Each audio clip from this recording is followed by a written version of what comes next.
지난 한 달 반 동안에 그 요한복음 17장의 말씀 우리가 함께 살펴봤는데, 오늘은 그 마지막 시간이에요. 17장의 마지막 뒷부분을 살펴보면서 전체적으로 함께 나누기를 원합니다.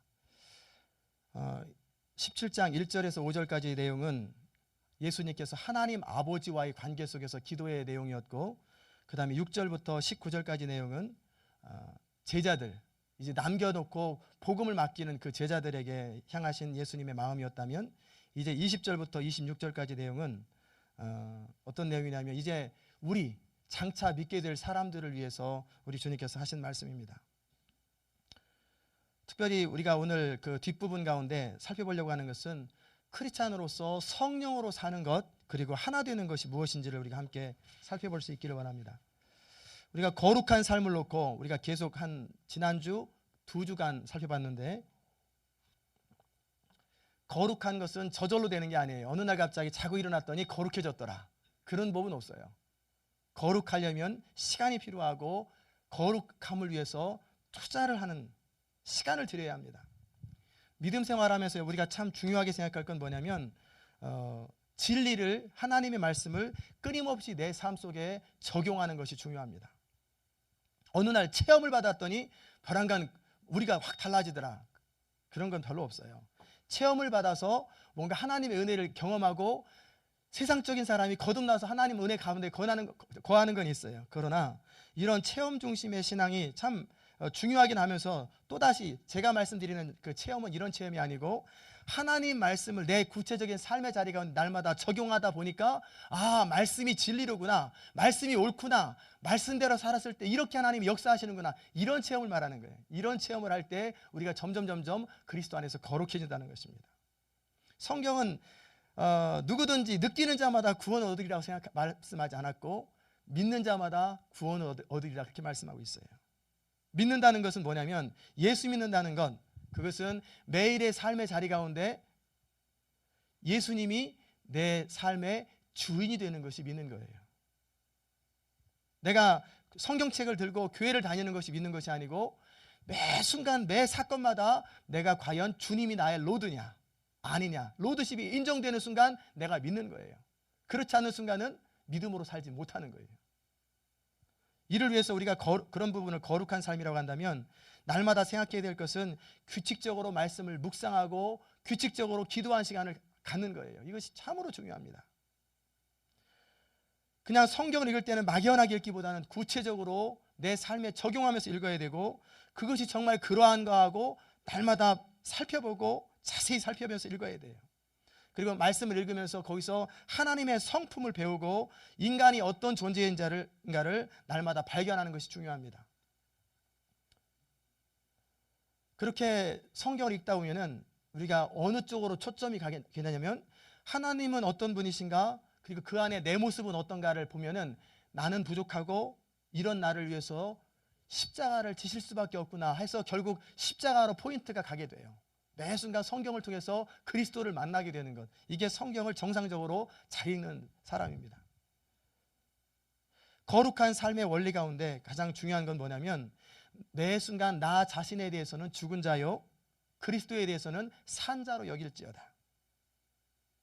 믿는다는 것은 매 순간 내 안에서 그리스도가 주인 되는 삶, 옛 모습, 땅에 속한 옛 지체를 날마다 죽이고 우리 안에서 성령의 역사하심을 따라서 주님을 주인으로 날마다 고백하는 삶이 믿는 삶이에요.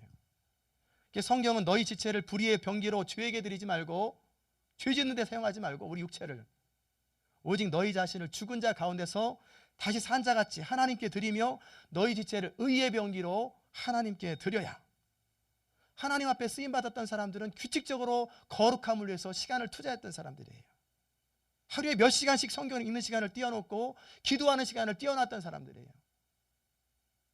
여러분이 정말 거룩한 사람, 하나님의 사람이 되려면 시간을 투자해야 돼요. 정말 우리가 그런 부분에 최선을 다하는 것이 있어야 돼요. 그냥 상황이 되니까 그런 마음이 생겨서 이렇게 하는 것이 아니라 필사적으로 노력을 해야 돼요. 웨슬리라고 하는 사람은 하루에 4시간씩 꼭 기도했어요. 쉽지가 않더라고요. 제가 3시간씩 해보려고 하는 것도 쉽지 않은데 4시간씩 하는 건 보통 일이 아니에요.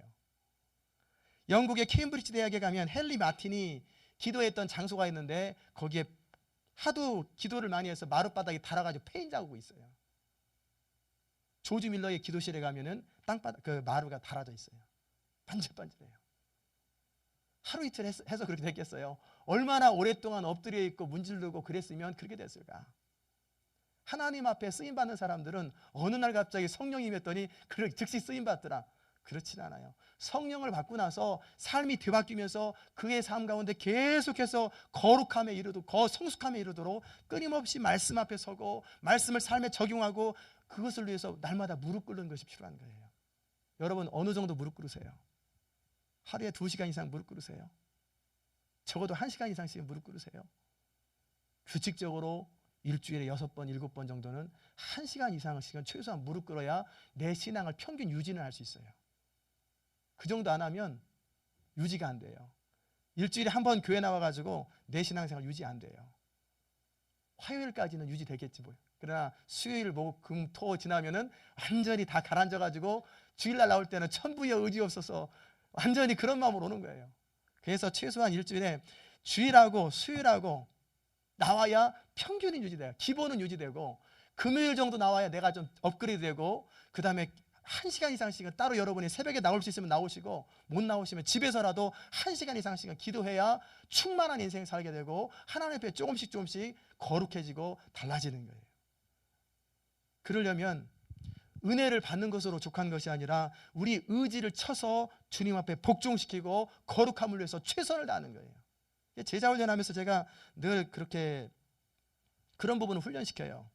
성경 읽는 것 아주 기초적인 걸 훈련시키는데 성경 읽는 것 하루에 4장씩, 기도 30분씩 하다가 1시간씩 늘리는 것, 큐티 날마다 하는 것, 그것이 체질화되고 날마다 어쩌다 한번 성경 읽을 때 푹 읽다가 안 읽다가 이런 거 아니라 매일매일 정기적으로 밥 먹듯이 계속 읽는 것, 기도하는 것, 이것이 삶의 체질화가 될 때 이 사람이 하나님 앞에 균형 있게 쓰임받는 거예요. 근데 거룩하게 될 때 방해되는 요소가 있어요. 그건 뭐냐면 마귀예요. 마귀는 우리가 거룩하게 되는 거 되게 싫어해요. 예수 믿는 것도 싫어하고 일단 예수 믿은 사람은 적당히 편안하게 안주하며 생활하는 건 노프라브럼. 그래서 너 혼자나 믿음 생활 간신히 하다가 허덕거리다가 죽어라. 이왕 못 잊은 거 어떡하겠냐. 그러나 이제 우리가 영향력 있는 삶을 사는 것을 마귀는 회방을 해요.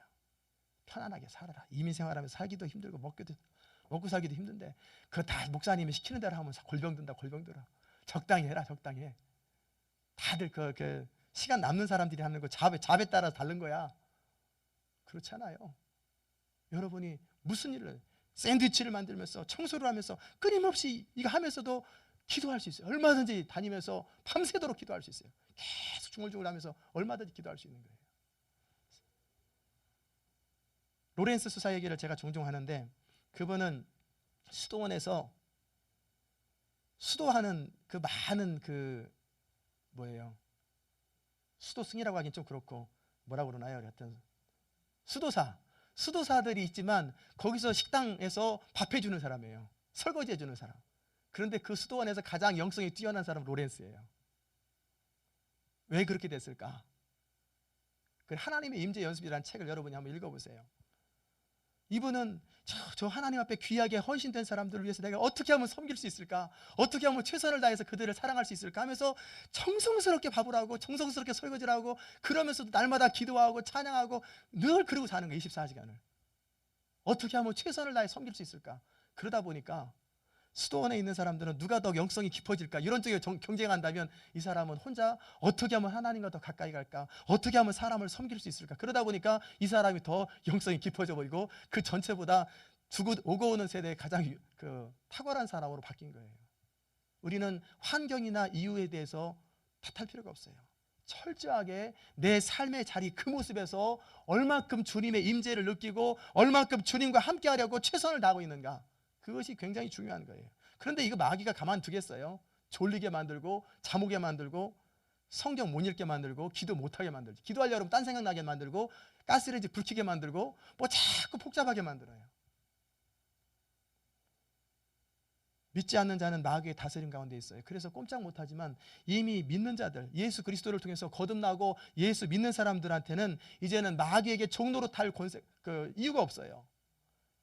자유로운 몸이 됐어요. 이제 더 이상 마귀에 우리를 해방할 권한이 없어요. 그런데 왜 우리가 마귀의 공격을 받고 해방을 받고 그렇게 딴지를 거냐면, 우리 마음속에 늘 옛사람이 아직 남아 있어서 이기적인 마음으로 살거나, 그 다음에 죄가 우리를 사로잡을 때 그 영역만큼 마귀가 우리를 사로잡는 거예요. 법적으로는 우리 해야 할 권한이 없어요. 그러나 우리가 죄를 짓는 만큼, 이기적으로 사는 만큼, 그만큼 마귀가 역사해요. 남편을 거스리는 부인이 있다면 그 부인 속에서 마귀가 역사해요. 처음부터 역사하는 건 아니지만 처음에 충동을 주죠. 이 남편이 이상하지 않냐?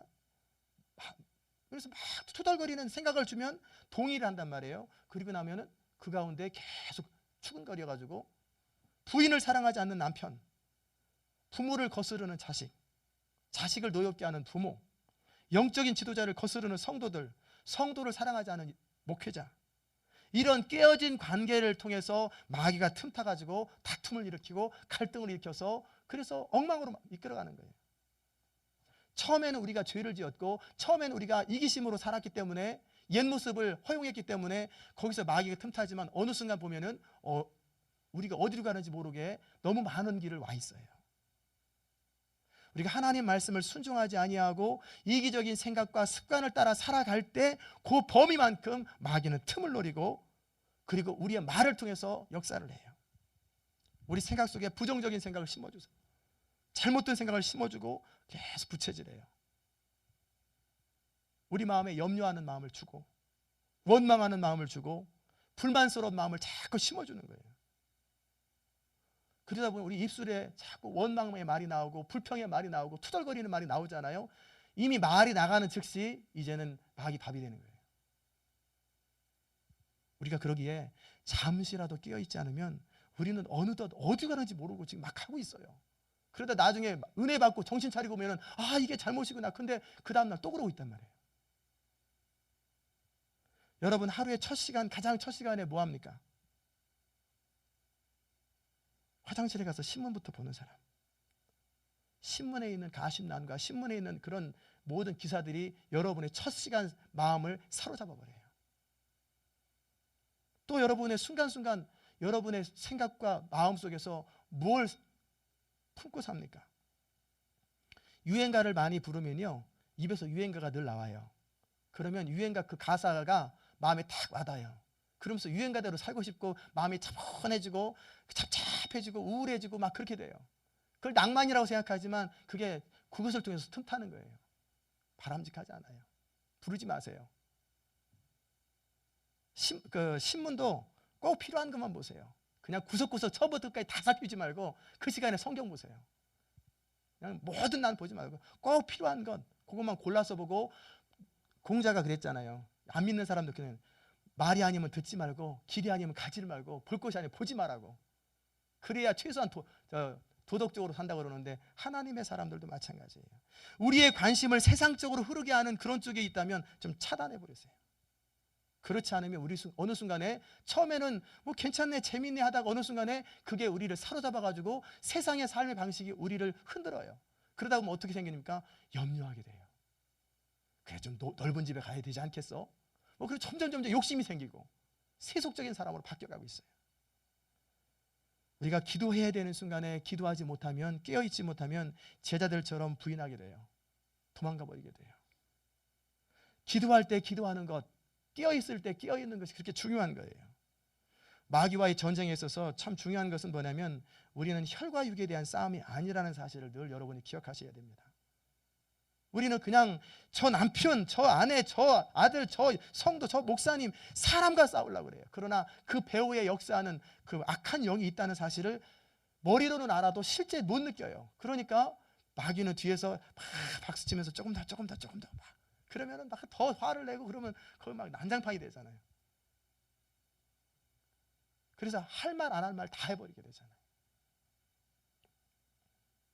그래서 성경은 우리의 싸움은 혈과 육에 대한 것이 아니요 이 어둠의 권세, 세상 주관자들에 대한 싸움이다.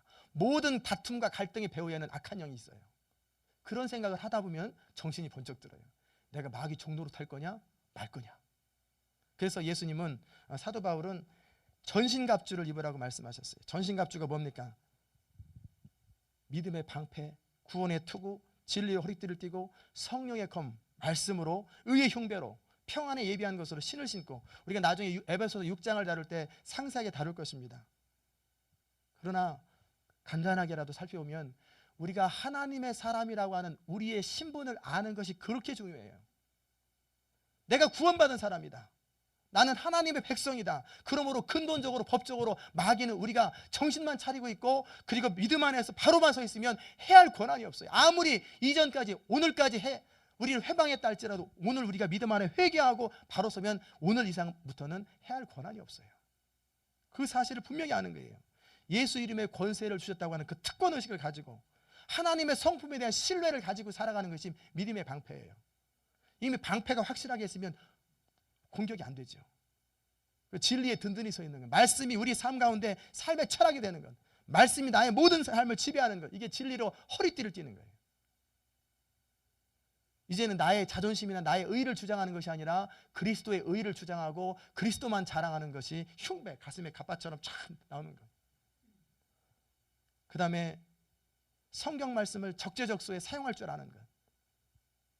그때그때마다 성경 말씀이 탁탁 떠오르고 암기된 말씀, 기록된 말씀, 묵상한 말씀이 척척척척 떠올라가지고 그때그때마다 성경을 사용한다면 그게 성령의 검, 말씀이에요. 그리고 우리가 무시로 중요한 것은 무시로 성령 안에서 깨어서 기도하는 것. 기도하지 않으면 패배합니다. 마귀는 기도하지 않는 100만 명, 기도하는 한 사람을 더 무서워해요.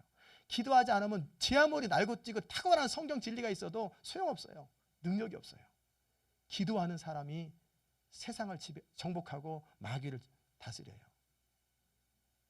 여러분 기도하십니까? 우리하고 마귀하고는 싸워선 경쟁이 안 돼요. 천사장 미가엘도 마귀와 싸워가지고 안 되니까 단지 꾸짖기만 해요. 주께서 너를 꾸짖기 원하노라. 그리고 가버린단 말이에요. 싸움이 안 돼요. 천사장 미가엘도 싸움이 안 되는 마귀와 우리가 무슨 수를 이기겠어요? 우리가 이길 수 있는 방법은 딱 한 가지예요. 예수의 이름의 권세, 그리고 기도하는 것. 하나님의 능력이 내 삶 가운데 머무르는 하나님의 능력만이 우리가 이길 수 있는 비밀이기 때문에, 그런데도 기도 안 하면 우리는 날마다 지는 거예요. 그 다음에 우리가 거룩하게 됨에 있어서 성령 안에서 살아가는 것이 참 중요합니다. 날마다 마귀와 맨날 요 생각만 하고 있으면은 물론 해야 되는 거 참 중요합니다. 그러나 그보다 더 한 걸음 더 적극적인 것은 성령 안에서 우리가 성령을 쫓아 살아가는 것이 더 적극적이에요.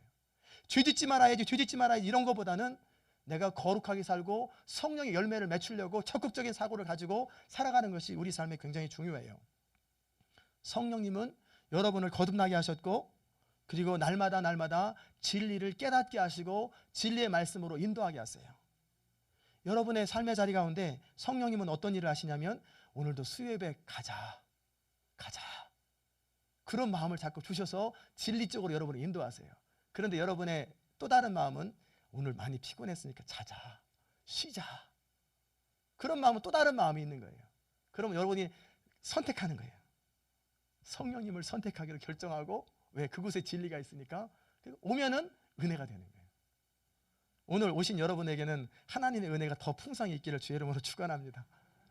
여러분은 탁월한 선택을 한 거예요. 하여튼 주님 앞에 나오는 건 탁월한 선택이에요. 이유 야를 막론하고.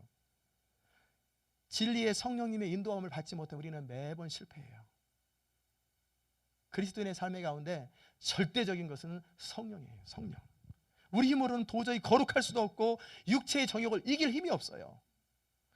우리의 죄성을 가지고는 우리의 자존심을 극복할 능력이 없고, 우리 교만함을 이길 능력이 없고, 우리 힘으로 최선을 다해봐야 죄밖에 짓는 거 없어요. 성령을 의지 않고 최선을 다해봐야 교회 해방하는 것밖에 못해요. 사도 바울처럼. 그래서 성령을 따라 살아야 합니다. 성령님은 우리를 시기하기까지 우리를 사모한다고 말씀하셨어요. 이 말은 뭐냐면 우리가 하나님을 떠나서 마음이 다른 곳에 있을 때 질투하는 거예요. 여러분의 남편, 아내, 또 애인이 다른 남자, 다른 여자, 다른 사람하고 막 재밌게 놀고 나랑은 안 재밌게 놀고 그러면은 질투하잖아요. 그런 것처럼 성령님은 우리가 하나님과 더 친밀해야 되는데 하나님보다는 다른 것에 더 관심이 많을 때 질투하기까지, 시기하기까지 사모하신다고 말씀하셨어요. 성령을 근심시키지 마십시오. 우리는 성령을 생각할 때 어떤 능력이나 힘으로 생각하는 경향이 있어요. 그런데 성령님은 인격이세요. 인격. 우리가 똑같은 지성이 있고 감정이 있고 의지가 있으세요. 그렇기 때문에 우리가 성령과 끊임없이 교제를 나누는 거예요. 그러므로 우리가 성령을 따라 행한다. 그런 것은 뭐냐면 어떤 능력이 우리 가운데 머무는 그런 상태라는 것보다는 성령께서 우리 의지를 통해서 역사하시는 거예요. 이 부분을 여러분 좀 더 자세히 살펴보기 원하는데, 우리 사람 안에 있는 의지가 굉장히 중요해요. 의지, 하고자 하는 마음, 소원, 이런 것들이 굉장히 중요하거든요. 하나님이 인간을 창조하셨을 적에 인간에게 주신 최고의 선물이 뭐냐면 의지예요. 그 의지를 가지고 하나님을 섬길 수도 있고 하나님을 거스를 수도 있을 만큼 그런 스스로 결정할 수 있는 의지를 주신 거예요. 한번 이렇게 인격을 존중하시면서 의지를 주신 하나님은 그 의지를 빼앗지를 않으세요. 하나님은 이 땅에 모든 악을 당장이라도 제거할 수 있어요. 해버리면은 악이 다 제거되죠. 그런데 왜 안 하십니까? 왜 안 하세요? 악이 왜 존재합니까? 그 악은 어느 날 갑자기 악이 탁 생기는 게 아니라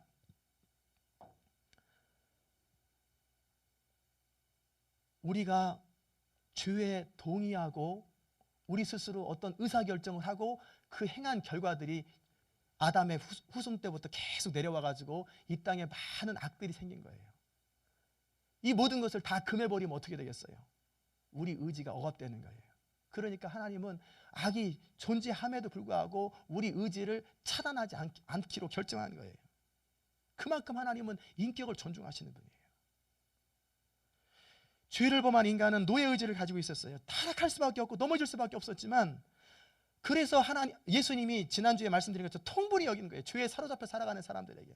그래서 십자가를 지시면서 이제 구원받은 백성으로 우리를 삼아주셨어요. 그런 다음에 이제 믿는 우리가 해야 될 건 뭐냐면, 죄를 지을 수도 있고 이제는 안 지을 수도 있을 만큼 선택할 능력이 다시 생겼어요. 그러므로 우리 주님께서 우리에게 뭐라고 말씀하시냐면, 이제는 성령을 쫓아 행하라고 부탁을 하시는 거예요. 우리가 또다시 죄를 짓고 또다시 이기심으로 살아가면, 또 하나님을 거스르면 그 부분만큼 마귀가 역사한단 말이에요. 그럼 또 사로잡혀 살아가요. 우리 의지는 굉장히 중요합니다. 우리가 예수를 믿는다고 할 때 그 말이 무슨 말이냐면, 단지 교회 다니는 것이 아니라 내 인생의 주권을 주님께 내어드리는 거예요. 주님이 나를 다스려달라고 고백하는 것이 바로 예수를 믿는 거예요. 이전까지는 내 마음대로 살았고 내 판단대로 살았고 내 결정대로 살았어요. 그러니까 안 됐잖아요. 그 다음에 예수를 믿고 나서 우리가 하는 것은 뭐냐면 내 의지를 내어드리는 거예요. 주님, 나의 인생의 주인이 되어 주시옵소서. 나를 다스려 주옵소서. 나를 주관하여 주옵소서. 이렇게 주님께 우리 의지를 내어 맡기는 거예요. 성령 충만이라는 말이 무슨 말입니까? 우리 1대1 하면서 늘 외우고 배웠잖아요. 성령이 다스리는 삶, 성령이 우리를 주관하는 삶. 죄가 우리를 주관하는 것이 아니라 성령이 주관하는 삶. 그러려면 우리가 어떻게 해야 돼요? 성령께 우리의 마음을 내어드리고 우리 의지를 내어드리는 거예요. 그렇기 때문에 여러분이 순간순간 해야 될 일이 뭐냐면, 성령님 나를 다스려 주옵소서, 나를 주관하여 주옵소서, 끊임없이 기도하는 거예요. 성령이 또 인격적인 분이시기 때문에 그냥 붙잡아 놓고 너 내 시키는 대로 해 막 이렇게 안 하세요. 매 순간 우리가 요청할 때 역사하세요. 한번 계약 맺었으니까 너 내 종이다, 내 마음대로 한다, 그리고 좌로 우로 이런 식으로 안 하세요. 굉장히 우리 인격을 존중하시는 분이에요. 부부관계로 예를 들면, 결혼했으니까 당신은 내 시키는 대로 해야 된다, 좌양자, 우양우, 절, 뭐 그렇게 하면은 이게 정상적이지 않잖아요. 짬뽕 먹을지 짜장면 먹을지 상대방이 선택하도록 기회를 줘야 되잖아요. 무조건 당신은 내 시키는 대로 먹어, 짬뽕, 무조건 짬뽕 먹이야. 식당 갈 때마다 무조건 짬뽕, 오늘은 내가 짜장면 먹고 싶어, 당신도 짜장면 먹어. 내가 남편이잖아. 그게 비정상이죠? 그러면 안 되잖아요. 당신 뭐 먹고 싶어? 그럴 때 아내가 짜장면을 먹고 싶은데 돈은 한 그릇밖에 돈이 없으면, 남편 보니까 짬뽕 먹고 싶을 때 짬뽕 먹을게요. 나 그냥 짬뽕 먹을래. 그게 의지를 내어드리는 거거든요. 그러면 짬뽕을 같이 먹는 거예요. 그럼 남편이 아니야, 나 그냥 짜장면 먹을래. 그러면 짜장면 먹는 거. 한 그릇밖에 먹을 기회가 없으면. 마찬가지로 우리가 성령님이 우리를 너는 한번 나 믿기로 했으니까 내가 네 주인이다 알았지. 그리고 강제로 막 이끌어가면은 우리 죄 안 짓고 살죠. 그럼 뭐예요? 우리 로봇이죠. 그러기에 매 순간 성령이 우리와 교제하시는 거예요. 내가 어떻게 해야 할까? 우리가 하나님 이 부분을 내어드립니다. 이 문제를 내어드립니다. 하나님 오늘 내 입술을 주관해 주세요. 내 생각을 주관해 주세요. 끊임없이 요청하는 범위만큼만 하나님의 성령이 역사하세요. 그러니까 매 순간 성령님을 초청하고 환영하고 모셔드리고 인정해드리는 거예요. 그게 그렇게 중요한 거예요. 그렇지 않으면 하나님은 가만히 계세요. 그게 성경에서 말씀하는 건 뭐냐면 성령을 쫓아 행하라. 그리하면 육체의 욕심을 이루지 아니하리라. 끊임없이 그 일을 하는 거예요. 이걸 바로 성령을 쫓아 사는 삶이라고 합니다. 이제 주님께 우리 의지를 내어드리면서 성령 안에서 주님 나를 다스려달라고 내 인생의 왕자를 내어드리는 것, 매 순간 내어드리는 것. 근데 하나님은 보셔요. 우리 마음을 아시는데 입술로 내어드리는지 진짜 내어드리는지를 아세요. 마음으로는 전혀 원치 않는데 입으로만 하면은 어떻게 하지 못해요. 또 가만히 기다리고 계세요. 진짜인지 확인하려고. 중심으로 내어드리고 중심으로 간절히 원하면 하나님이 그때 역사하세요. 그리고 성령께서는 우리를 진리로 날마다 이끄시면서 그다음에 말씀을 따라 살 수 있는 능력을 주시고 소원을 주세요. 그렇게 우리가 성령을 따라 살고 순간순간 성령을 초청하고 의지할 때 육신의 욕심을 이루지 않는 거예요. 이것을 놓쳐버리면 실패해요. 저는 성령을 사모하는 기도를 하루에도 수십 번 수백 번 해요. 순간순간 기도하거든요. 매 순간 또 엎드리고 배 길어가면서도 계속 성령님 내 생각을 주관하시고 내 마음을 다스리시고 내 행동을 다스리시고 그 기도를 참 많이 해요. 왜? 한 번이라도 더 하려고. 갈라디아서 5장 22절에 보면은 육체의 소욕은 성령을 거스리고 성령의 소욕은 육체를 거스르나니 이 둘이 다투는 거예요. 우리 옛 자아가 있어요. 우리 자아가 있어요. 세 사람이 있어요. 둘이 막 갈등하는 거예요. 이때 우리가 어떻게 합니까? 가만히 우리가 육체의 소욕대로 살면 또 죄주밖에 지을 수 없는데 이제는 예수 믿은 사람으로서 우리는 새로운 피조물이 되었단 말이에요. 예수 안 믿는 사람은 맨날 육체의 소욕대로밖에 못 살아요. 그러나 예수 믿었기 때문에 이제는 우리가 의사결정할 수 있는 능력이 생겼어요. 그래서 성령님 나를 다스려달라고 성령을 쫓아 행하는 거예요. 그러면 그 성령이 우리를 다스리기 때문에 육체의 욕심이 극복돼요. 미움이 가득 차 있었는데 하나님 이 미움 주님 앞에 고백하면서 용서를 구하면서 성령이 이 마음을 다스려달라고. 그러면 미움의 생각들이 사라지기 시작해요. 내 힘으로는 미움이 극복이 안 되는데 미움이 사라져버려요. 내 힘으로는 어떤 것을 해야 할 능력이 없는데 그걸 넘어서는 능력이 생기는 거예요. 마치 턱걸이 10번밖에 못하는데 간신히 10번 했는데 시험은 15개를 넘어야 되거든요. 그때 성령님을 간절히 의지하면 마치 예를 들면 밑에 다리를 잡아주는 것처럼 쉽게 할 수 있어요. 그게 바로 능력이에요. 성령의 능력. 그게 크리스찬의 삶에 있어서 성령을 무시하면 우리는 승리할 수가 없는 것입니다. 매 순간 초청하고 환영하고 인정해야 돼요. 그래서 구약에서는 이 부분을 다른 표현으로 했지요. 범사의 여호와를 인정하라. 그래야만 그가 네 길을 지도하시리라. 그 얘기예요. 하나님을 매 순간 인정하는 거예요. 매 사건마다 매 케이스마다. 그래서 쉬지 말고 기도하라고 말씀하셨고 순간순간 성령을 의지하라고 말씀하셨어요. 그래서 사도 바울은 이것에 대해서 난 날마다 나를 쳐서 죽기까지 복종하고 그리스도가 내 안에 머물도록 늘 기도한다고 그렇게 고백하는 거예요. 좀 구체적인 예를 여러분에게 같이 나누면은 부정적인 생각이나 감정이나 원망과 불평하는 마음이 마귀가 딱 주었거나 생각이 딱 났다. 충분히 그렇게 할 수 있어요. 그렇게 해서 동의하고 불평하고 원망하고 이 생각이 꼬리를 잡아서 계속 할 수 있어요. 그럴 때 또 다르게 할 수도 있어요. 아, 이거는 마귀에게 속는 거라고 했지. 이제 그러지 말자. 이 부정적인 생각이나 마음 대신에 성령이 주시는 생각을 하기로 결정을 하고 선포하고 이렇게 말하는 거예요. 나는 네 생각에 동의하지 않는다. 나는 더 이상 부정적인 생각이나 불평하는 마음을 갖지 않기로 결정한다. 너는 더 이상 나를 속일 수 없다. 나는 성령을 쫓아 살 것이다. 하나님의 주시는 마음을 가질 거야. 그리고 예수 이름으로 대적하면서 떠나갈지어다. 그렇게 하십시오. 그래도 처음에는 계속 생각이 들어요. 마음이 사라지지가 않아요. 왜? 부정적인 마음이나 부정적인 생각을 하던 습관이 오랫동안 남아가지고 마귀는 제자 한두 번 해보는 소리겠지. 어디서 배워가지고 한번 하나보다. 또 교회에서 배웠다고 또 써먹네. 그런단 말이에요. 그래서 계속해서 또 주는 거예요. 그러면 역시 부정적인 생각이 동의해가지고 또 그러면 거봐, 내 그럴 줄 알았어. 그런단 말이에요. 그러나 끊임없이 반복하면서 나는 안 하기로 결정했어. 선포하고 계속 해보십시오. 그럼 마귀가 우리 가만히 쳐다보고 있다가 정말 확고하면 떠나요. 근데 확고하지 않고 흔들리고 있으면 계속 틈타. 마치 여자 애인 삼을 때 마찬가지예요.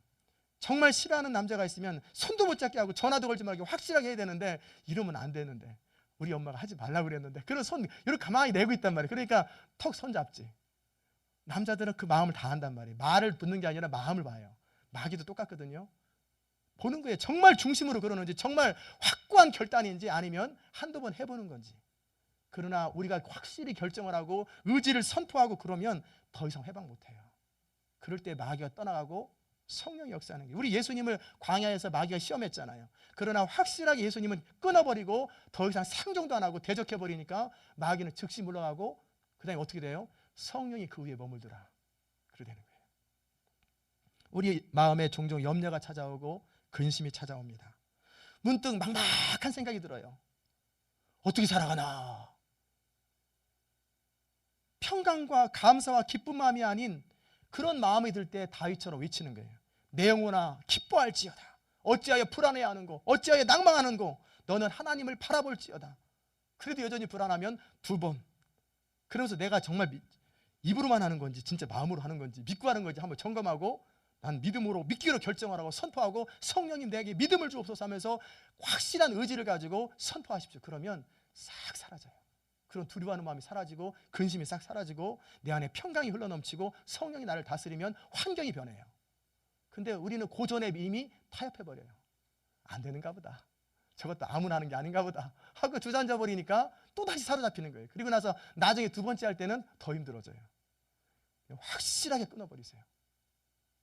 이게 바로 성령 충만한 삶입니다. 그리고 성령 충만은 지속적으로 계속 유지해야 돼요. 거룩함의 최고의 절정은 뭐냐면 갈라디아서 2장 20절인데 그 내용이 뭐냐면 이제는 내가 산 것이 아니 오직 내 안에 누가 살아요?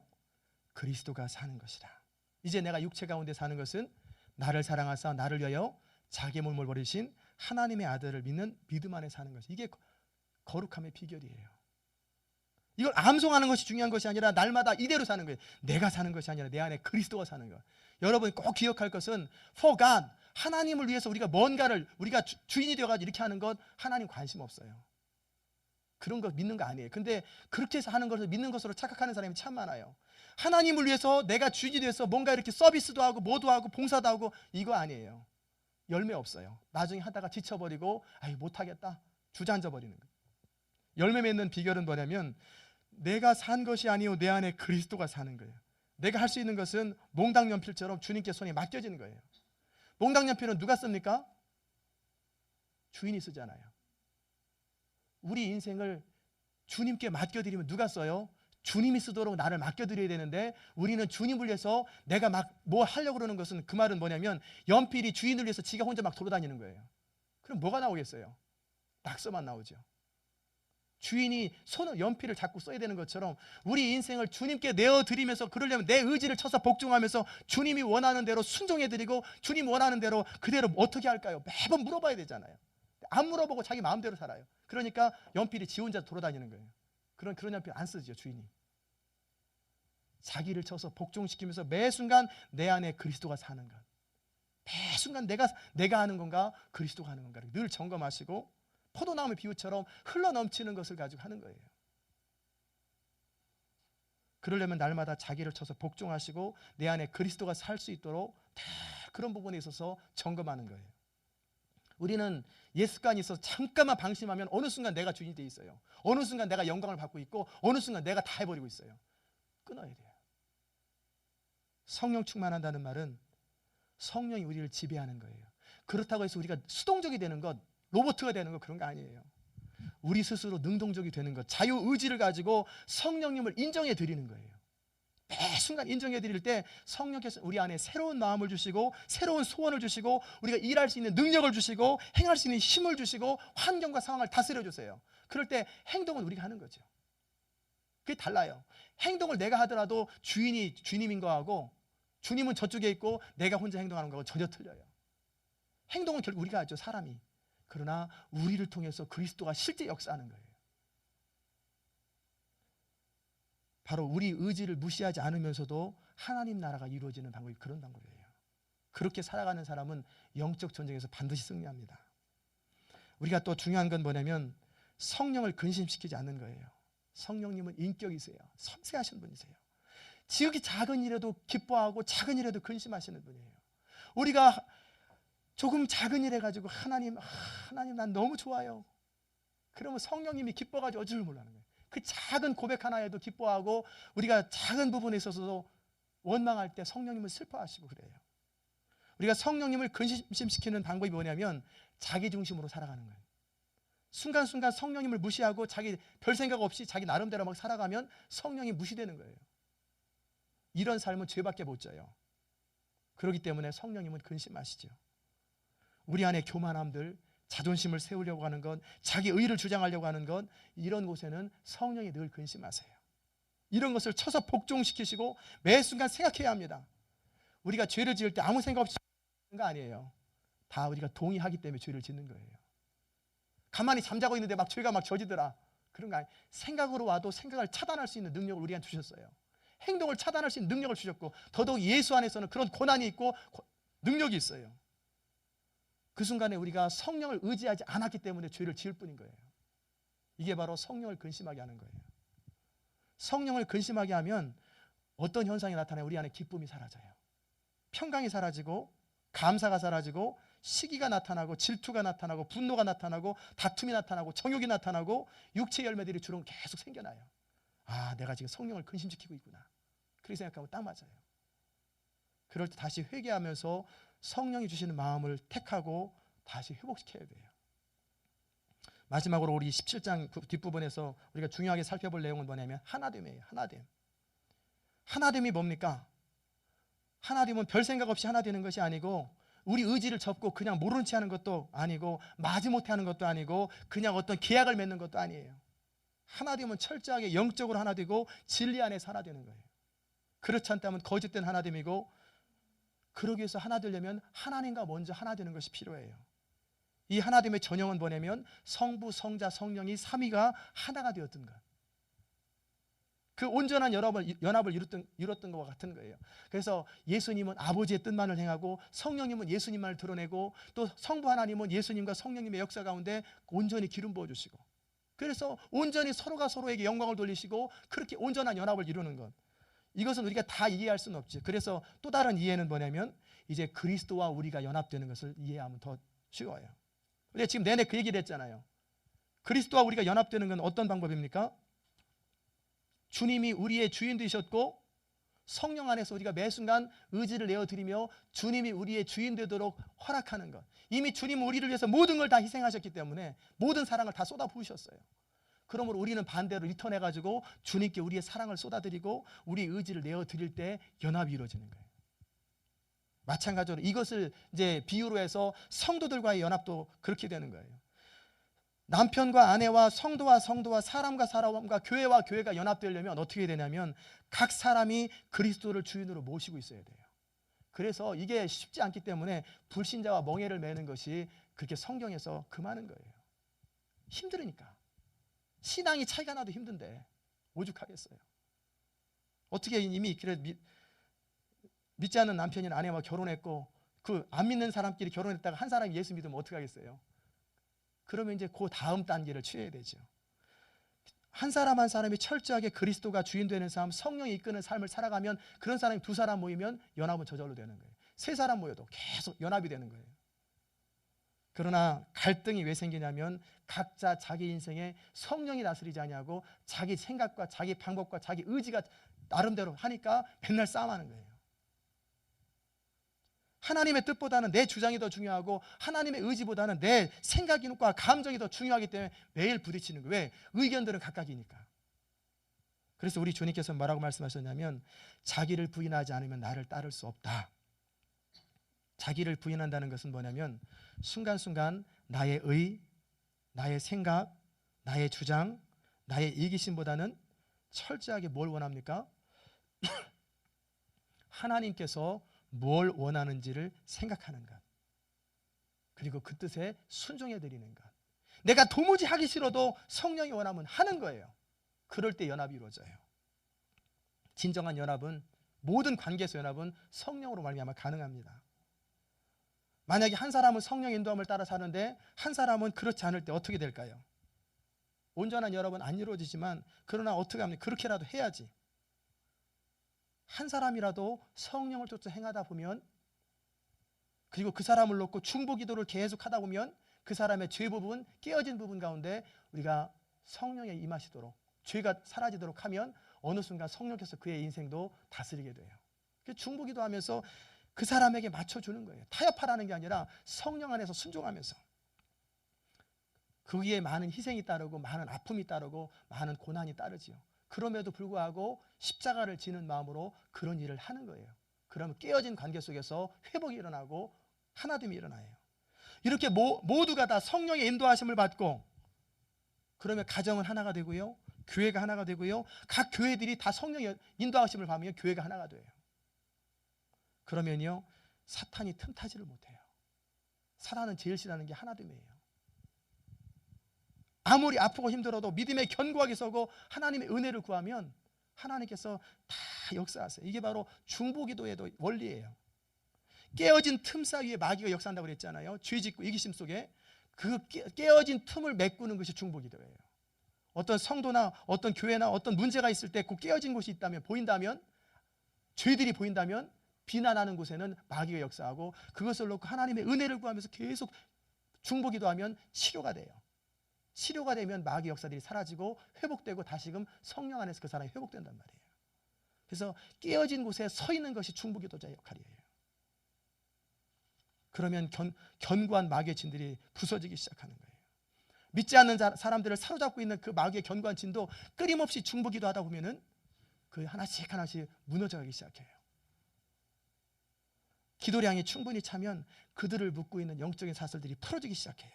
그러면 이유도 없는데 그 사람들이 사실 이유가 있지요. 주님께로 돌아와요. 하나씩 하나씩. 그래서 기도가 그렇게 중요한 거예요. 강팍한 사람일수록 기도를 더 많이 하면 쉽게 돌아와요. 끊임없이 기도하십시오.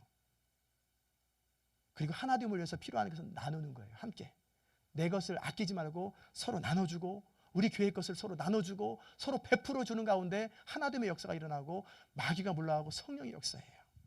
마귀가 가장 싫어하는 것은 하나됨이고 나누는 사람을 제일 싫어해요. 그리고 혼자 기도하는 것보다는 연합해서 기도하는 걸 훨씬 하나님 역사가 커요. 혼자 아무리 기도하는 것도 참 중요하지만 셀그룹 안에서 함께 서로의 마음을 털어놓고 서로 죄를 구하며 연약함들을 구하고 하나님 앞에 강력하게 기도하면 엄청난 역사들이 나타나요.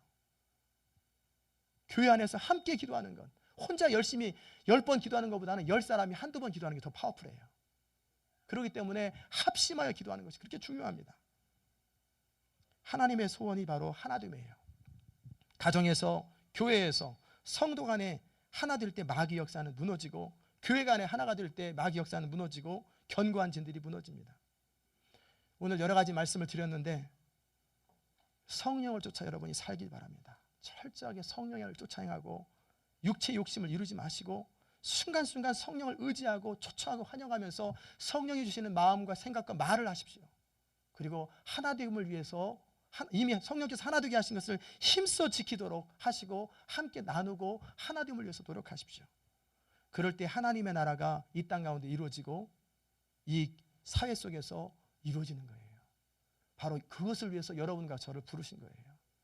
저 마음속에 간절한 소원은 우리 성도들의 가정들이 다 깨어진 부분이 치료되고 하나가 되는 것, 그리고 우리 성도들 간에 서로 하나가 되는 것, 그 다음에 이제 우리 교회를 통해서 옆에 있는 교회와 하나가 되고 또 교회들이 하나가 되고 계속 연합되어서 이 애틀란타에 있는 모든 교회들이 함께 그리스도 안에서 세워지는 것.